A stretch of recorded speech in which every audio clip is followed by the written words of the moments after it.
নমস্কার, কেমন আছেন সবাই? আরেকটি নতুন ব্লগে সকলকে জানাই স্বাগত। আজ হচ্ছে রবিবার, তো তিনজনেই সকাল সকাল রেডি হয়ে বেরিয়ে পড়লাম বিয়ের উদ্দেশ্যে। তাও আবার মাসির বিয়ে বলে কথা। তো সকাল থেকে দিনটা বেশ ভালোই কাটছে, আর সেভাবে না রোদ না বৃষ্টির কোনো এখনও দেখা নেই। তো বেশ ভালোই মেঘলা মেঘলা ওয়েদার, ঠান্ডা ঠান্ডা ওয়েদার। চলুন তাহলে ওখানে গিয়ে সকলের সঙ্গে দেখা করাই। নানিমুখ অনেক সকালেই হয়ে গেছিলো, তাই এবার শুরু হচ্ছে গায়ে হলুদের পর্ব। আর প্রথমেই কিন্তু দিদার হাত ধরে গায়ে হলুদ শুরু করা হচ্ছে, আর পাশে বসে আছে একটা ছোট্ট নিতকোনা, ওকেও কিন্তু আমরা পরে হলুদ মাখাবো।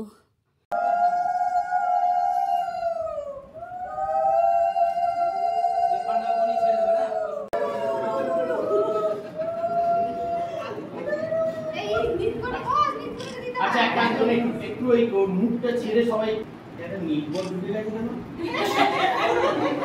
বিয়ে হয়ে যাবে কিন্তু তাড়াতাড়ি। আজকে বিয়ে হয়ে যাবে।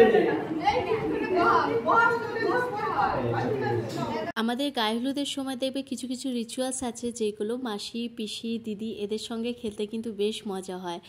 আর এই যে হাজব্যান্ডের নাম বলে ঢাকা দিয়া, এই খেলাটা কিন্তু বেশ ভালো একটা মজার খেলা, কিন্তু আমাদের কনেজার লাজুকে যে এই নাম শুনেও লজ্জা পাচ্ছে।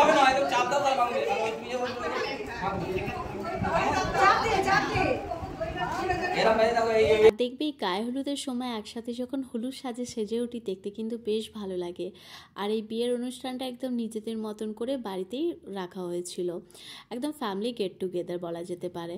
তো মাসিকে এখানে সন্ধেবেলা সাজাতে চলে এসেছিলো, আর তার সঙ্গে আমরাও রেডি হয়ে পড়ছিলাম। আমার প্রচণ্ড গরম ছিল, রাতুলের সকাল থেকে যা জার্নি হয়েছে, সন্ধে হতে না হতে ও ঘুমিয়ে পড়েছে। আর এখানে আমিও হালকা ফুলকা রেডি হয়ে পড়েছি। সেভাবে তো আমি সাজতে পারিও না, সাজতে ভালোবাসি না।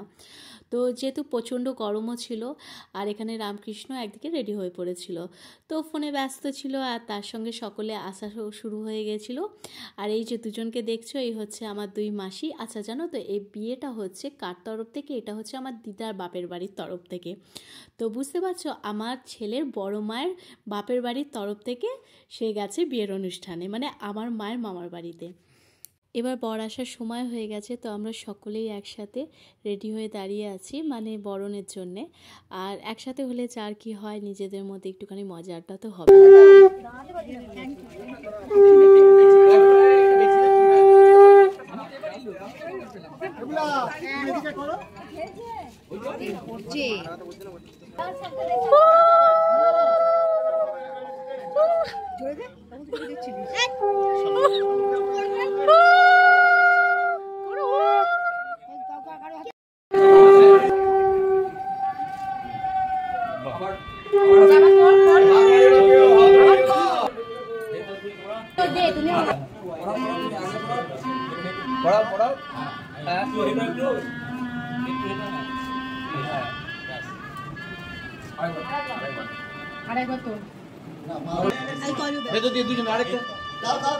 জয়মালার পর এবার শুরু হবে বাকি যে রিচুয়ালসগুলো। তো এখানে বিয়েতেও বসে পড়েছিল, আর অনেকটা রাত হয়ে গেছিলো, তো রাতুলও ঘুমিয়ে পড়েছিল। তো আমি সেভাবে আর সারা রাতই থাকতে পারলাম না, আমাকে বাড়ি ফিরে যেতে হতো। চলো আসি, দেখা হবে নেক্সট একটি নতুন ব্লগে। ভালো লাগলে লিখে জানিও।